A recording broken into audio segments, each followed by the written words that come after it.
Hello and welcome to the Merle and Locke podcast. I'm Merle. And I'm Locke. Set sail and low expectations for everything nerd, accompanied by healthy, albeit shameful, helping and pointless banter, lack of focus, and questionably acquired knowledge. What I want to talk about is family. Family. All right. It can be a sour discussion for some folk. Yeah, admittedly, yes. Now, family is something where, personally, in my own personal experience, it's been something that I cherish, right? Like all members, like you do anything and everything for family, no matter what sacrifices you have to make in favor of those family members, and prioritizing them over everything and everyone is maybe it's just the way I was raised, but it's something I've always held near and dear to my heart. Or you've watched too many Fast and Furious movies. That could be it too, because we both know how heavily influenced I am by the Fast and Furious so movies. much you just won't shut up about it. I know. It's a constant. I've dedicated my entire personality around those movies. Yeah. And no,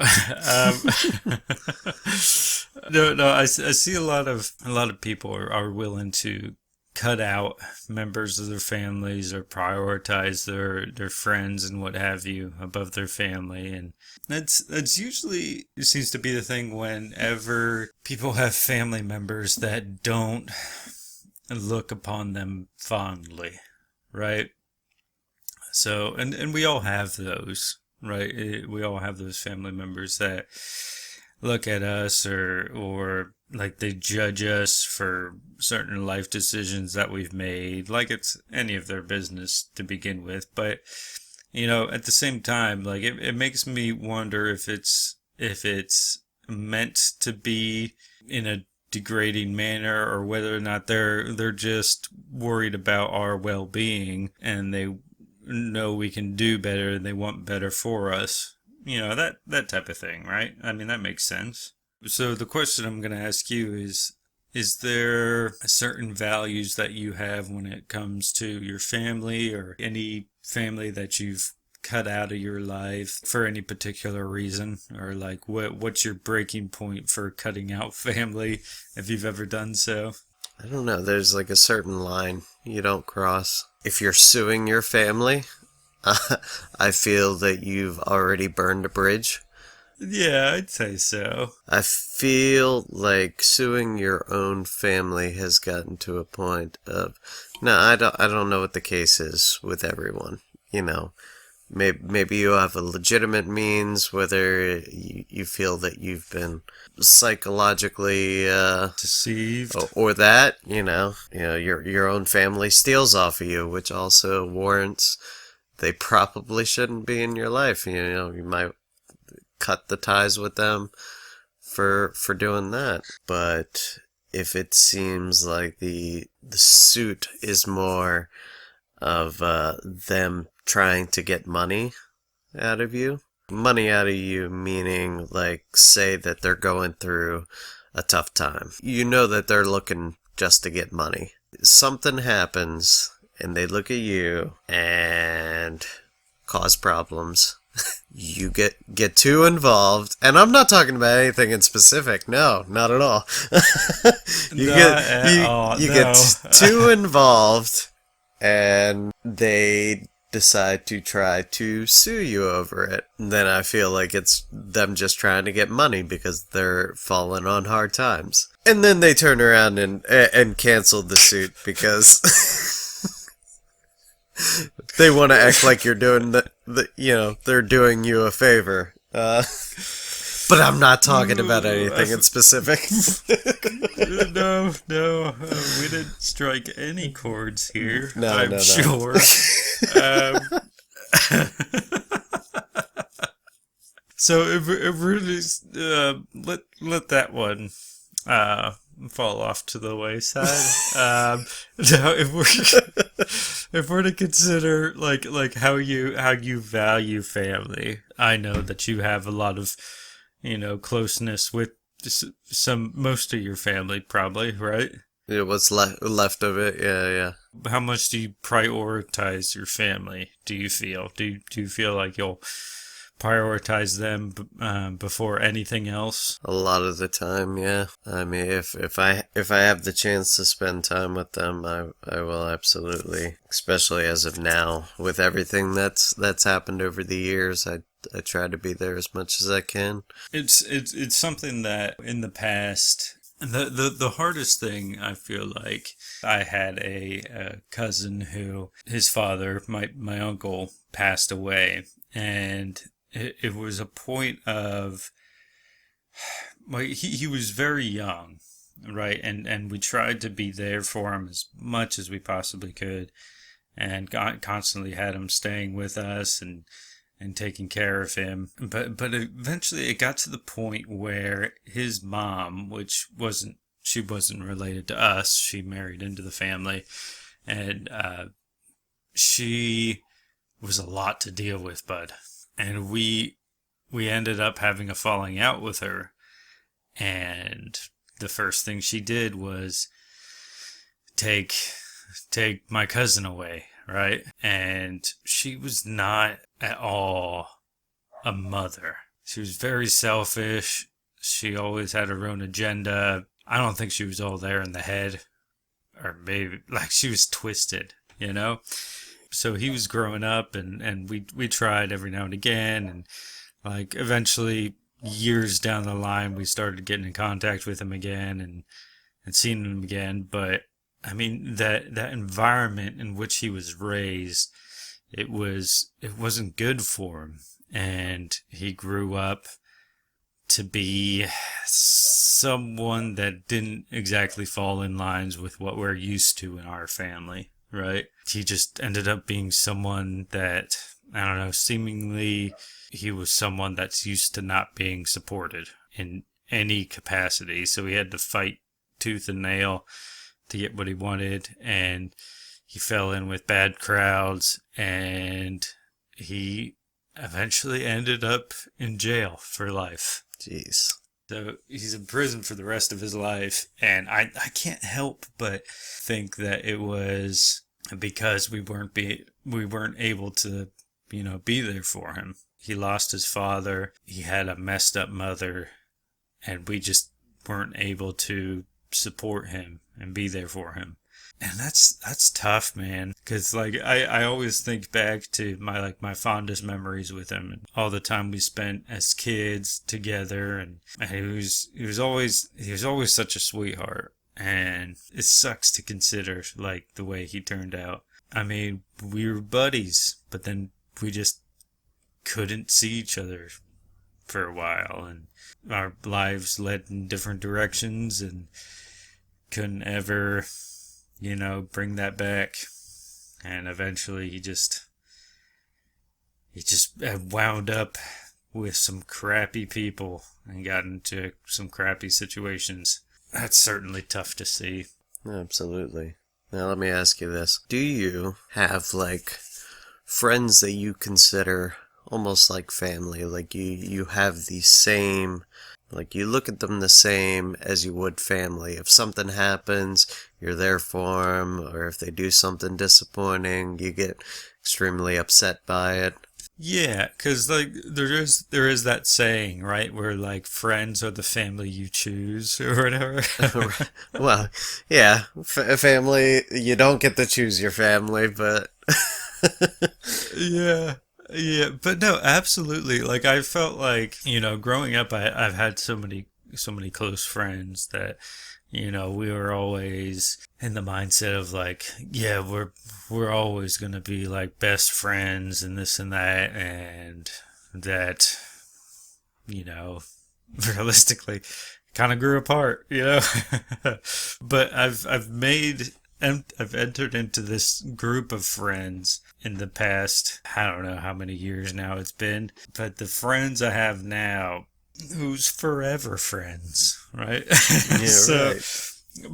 But yeah, it's as if we've created this little family, right? Where we've all just mashed ourselves up into one big family. And I absolutely adore it. I treasure it. And yeah, absolutely. Like I feel like we're very, I don't know if I would say involved in each other's personal stuff, but like we know a lot about each other and like what we're all going through for the most part. And being supportive of one another, and yeah, there of course is those minor gripes here and there that we have for one another. And like someone in our friend group does something, I don't want to say distasteful, but something that, kind of threatens the community that we built in some way. And yeah, we get a little sour about it. And yeah, it's, I mean, just seeing each other, the stages that we go through in life, I don't know. It's very heartwarming, and it makes me feel like I've always had this friend group. For like how close that we've all become, I feel like I don't know. I feel like I've had everyone around like for my whole life, and that's kind of sappy. I don't know. I gotta like family. You can't have sappy. Oh. It's really good though, and like I feel sorry for people that don't have this sense of community that we've built. I don't know if it's something that's hard won or you just get lucky.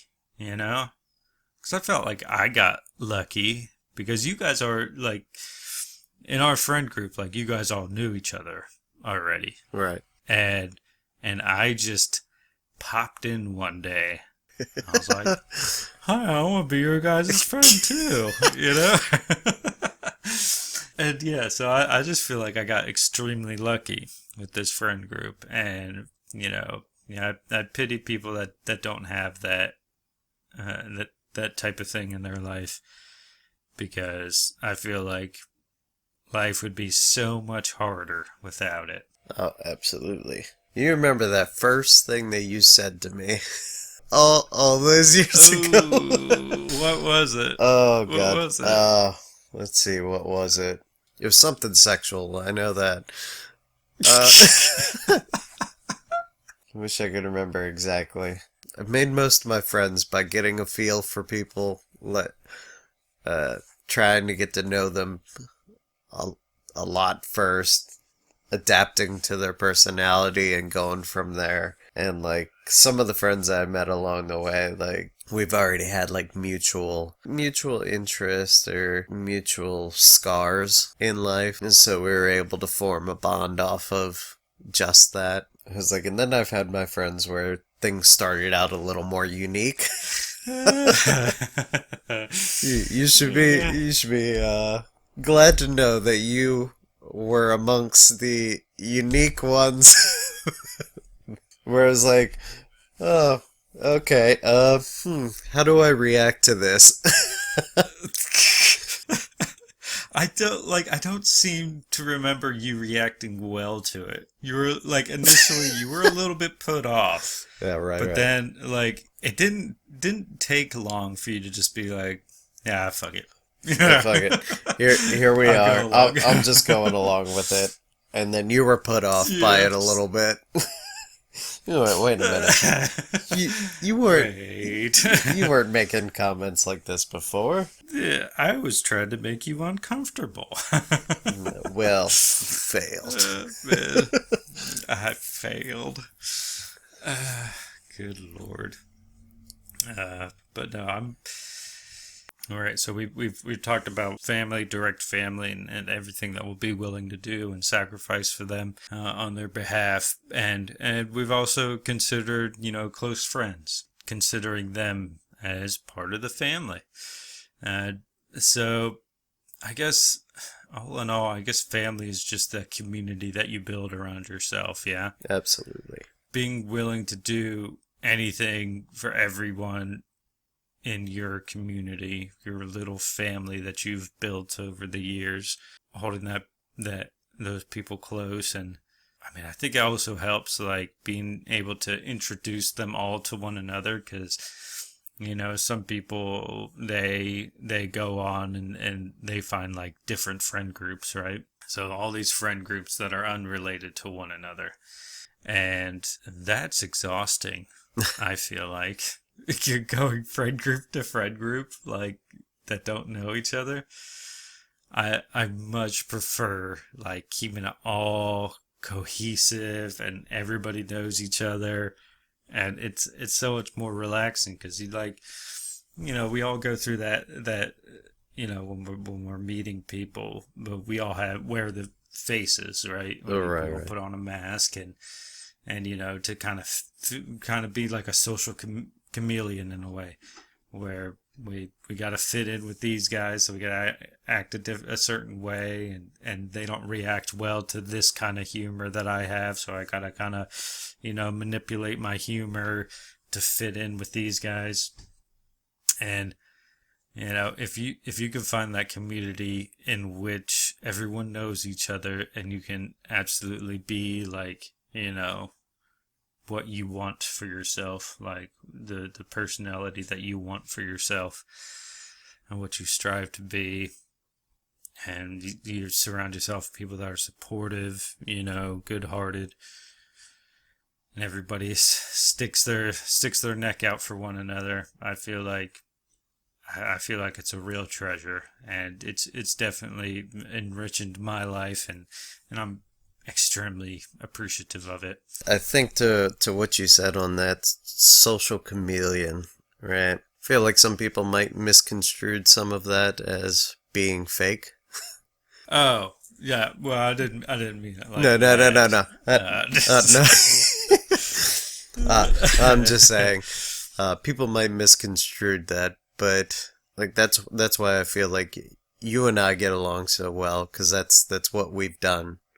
We blended with many different people. Like we love all walks of life. We get to know them, and it's not that we're being fake. We want to get to know you. We want to know more about you. It's like some people don't quite jive as well with us, and it happens. True. I mean, you're gonna find people too that you're like, this person doesn't quite go with my vibe. Mixing this hodgepodge group of friends, I've found like certain people can jive with like our big friend group, and I'll be like, yeah, come on out, hang out and whatnot. But some people that I don't, whether it's something that they don't like or that the big group doesn't like, I gotta know what quite fits. And be like, all right, this group goes over here, this group over here, and maybe that's a part of like OCD.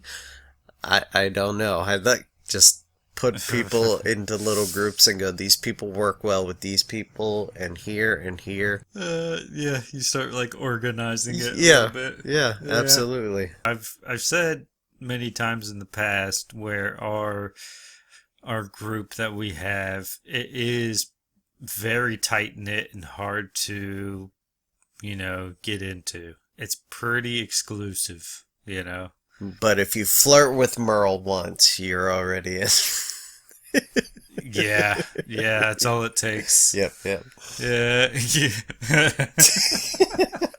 Thank you for joining us on the Merle and Locke podcast. If you enjoyed this banter, please consider becoming a patron by going to patreon.com/Merle and Locke, or simply follow the link in the description. Thank you.